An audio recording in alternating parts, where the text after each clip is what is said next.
Hello YouTubers.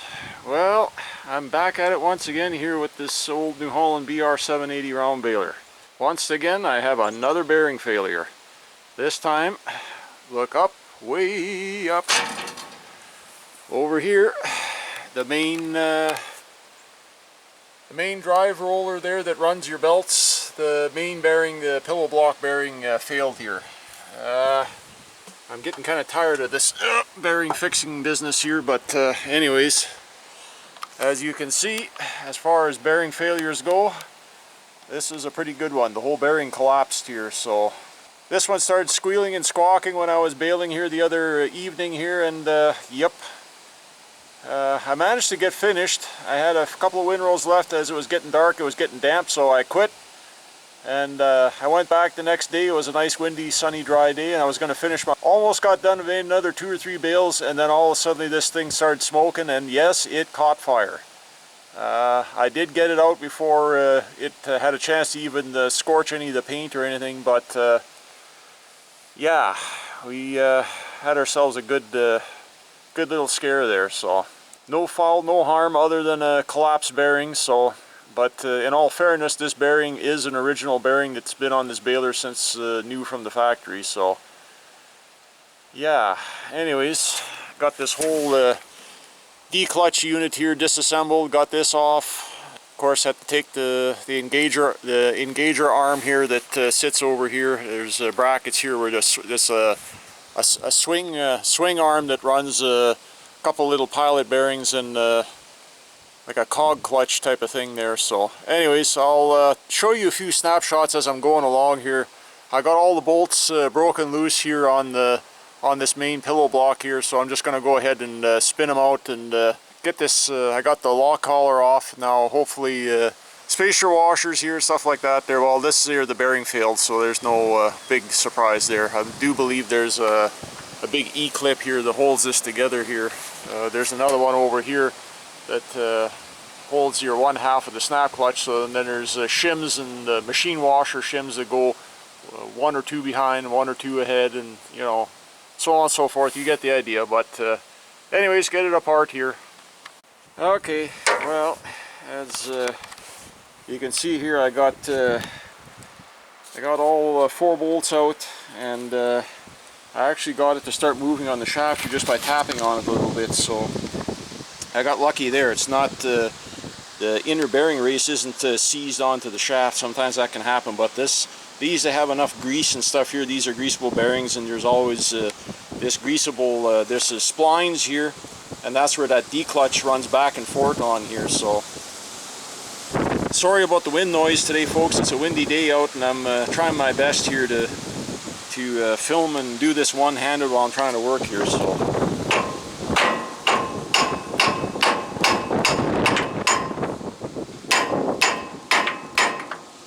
should have took my cable out of the way here. This is kind of whatchamacallit, but it is moving, and it's backing up here. So try driving this bearing off here and continue on here with this repair. There we go, one old bearing. There's enough old grease and stuff in here. I was able to manage to tap it off without using a puller or any special tools of any kind. Just well, good old-fashioned 2-pound club hammer and some grit and determination, and I got it off here. So anyways, that's it's all loose on there. It's just hanging there. So I'll go ahead and slip that off, and then I'm going to degrease this here, clean it up, put a little bit of emery cloth on this shaft here, polish it up nice, and then smear it all up with some more fresh grease or some Never Seas compound, and then go ahead and reinstall the new bearing. So, well, actually going pretty good. I've only been at this for less than an hour, and I got this all apart already. So, well, there we go. Shaft is all cleaned up nice and smooth and polished out with some 180 grit aluminum oxide emery cloth there. This stuff here, you put it over a shaft like that, and you just pull it back and forth fast, and you work it nice and get all the rust and corrosion, whatever, a little bit. There wasn't much here, just a little bit at the tail end here under the bearing. This here was all, I sprayed it off with brake clean, got all the grease off of here, and cleaned it up, and there was a couple tiny little burrs here where the lock collar goes here with that set screw, so no burrs now, everything's nice and clean. So we'll go ahead and I'll smear this up with Never Cease compound. I'll get my grease fitting into my other bearing housing there, and then we'll try and get this whole unit slipped back on here and start reassembling, and I'll bring you along step by step as I'm going here. So, well, here's my new bearing assembly, and of course the old one here beside it. Now, like I say, you can see how badly this one failed here, just by the inner race is literally separated from the ball bearings here. The whole thing is loose. It's just plain wore out. So anyways, went ahead and pulled this baler has those remote greasing system there with the little plumbing plastic pipes there that run to a central lubrication point there where you can pump grease from. So runs up to the different various bearing housings. So I'm just going ahead and, so yeah, this is the time-consuming part on any of these repairs. It's all the little fit and finish, so to speak, or you know, getting stuff reassembled, ready for well, for final assembly doesn't usually take long. It's all like anything. It's always all the prep work that you do to get this stuff. I'm going to finish tightening that once it's on the baler. That's fine. That's yeah, there we go. I think that's about where it was here when I took it off here, something like that. So I'm just going to leave that alone. I don't think I can get another turn out of it, so I'm just going to go ahead and like I say, we're going to apply some Never Cease here to all the bearing surfaces. This stuff here, different various brands. This is an old bottle of Loctite silver colored heavy duty anti-seize. Permatex makes a good one. I've used it as well for many years. I just happen to have this laying around, so this is what I'm going to use today. This is good stuff, and they all are. That's what keeps your if you got to go back and replace it, which I'm sure at some point a few years down the road these bearings all fail, so I'll have to go back and do future repairs. If I keep this baler for any amount of time, which I'm planning to, they're pretty much all built the same. These balers are all pretty much the same through for a long run, a period of time. I think the newest ones now, they've finally changed a lot of the components in them, but for 20 or 25 years these balers were all pretty much all the internal guts and components of them for the most part were pretty interchangeable. So well, here we go. You can see I got the new the whole assembly in place. It's bolted down, everything's torqued back down, ready to go. I got the lock collar on, and it's locked into place, and the little Allen set screw there is cinched down. So that itself, the bearing assembly, and is all reassembled and good. I actually put a new bearing on the other side here a few years ago here. I changed that one, so hopefully now this will be good for a long time again. Now this was the big one that I was dreading, because like I say, you gotta get all the slip clutch, disengaged clutch here apart, and well, now anyways, I'm ready to start reassembling all that, and I'll show you snapshots of that as I go along here, as I get that reassembled here. So anyways, bring you back here when I get a little further along.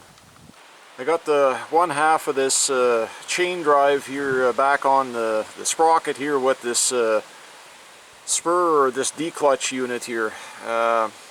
This is casted as one unit here. This there's a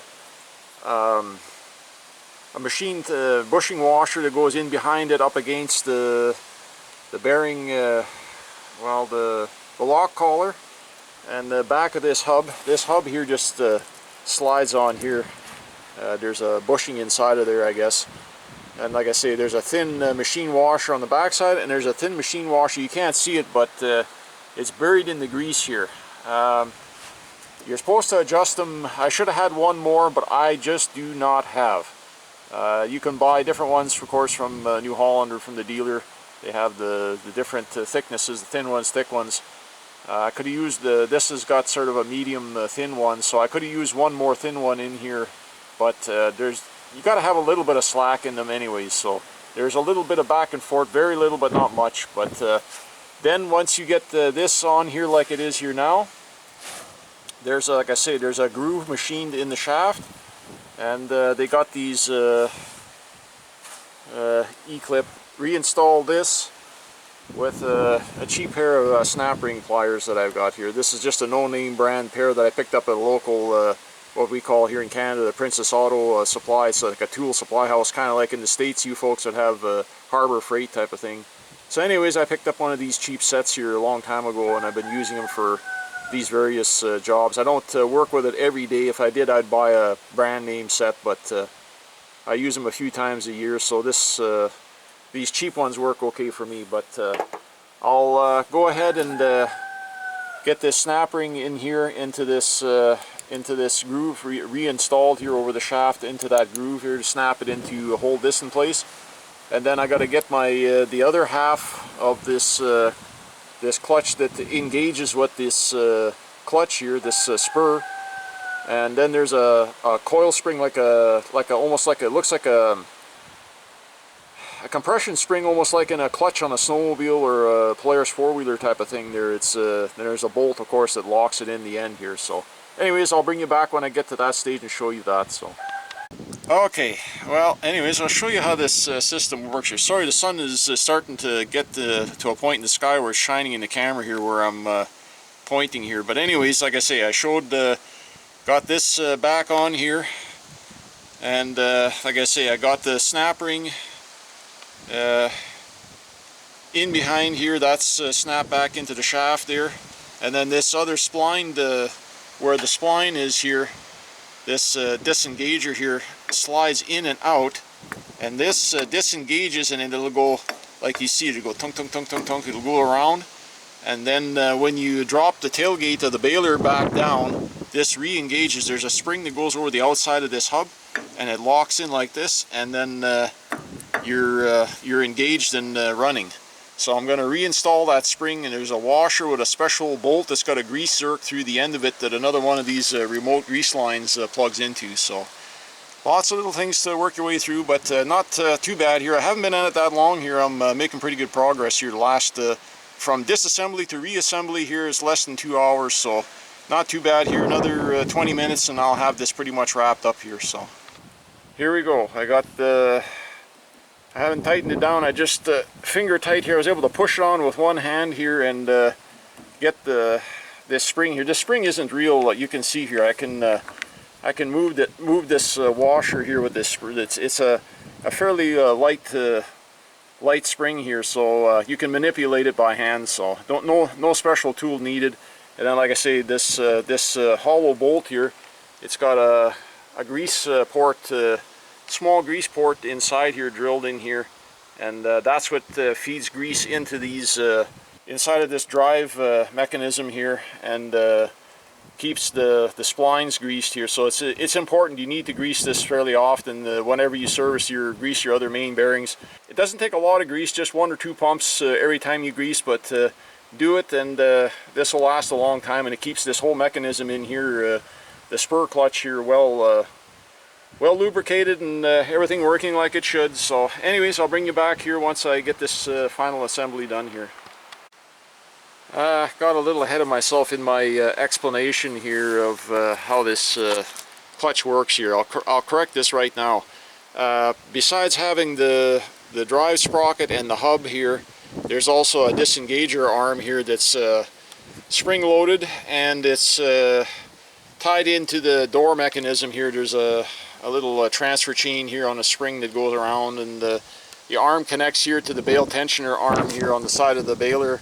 And when you open and close the tailgate, it disengages this, opens up this spur clutch here. This pulls on this here, and well, anyways, when it disengages it, this spring here, like I say, it slides on these splines, and now you can see here how this is hooked up. This is one of these rotating, when this is running all the time, and this spins freely on here, this grease line here. So they have this on all kinds of industrial applications, so nothing new here. This is used, these remote greasing systems are used all over, and all kinds of agricultural and mostly industrial applications, but they've now last number of years they've made their way into agricultural applications as well. So anyways, this assembly is now all back together.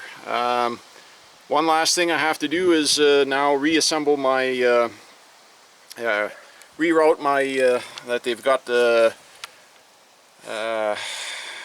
main drive. I can't see it here, it's in behind the twine box here. I could open up the side and show you here, but anyways, there's the drive down there. The chain comes up, goes up and around here, these tensioner sprockets here, and there's a swing arm here with a wear shoe, and they've got a big coil spring that attaches to this adjustable tie bolt here to the frame of the baler here, and this is what it pulls and tips this assembly and puts tension on your roller chain that drives this sprocket here.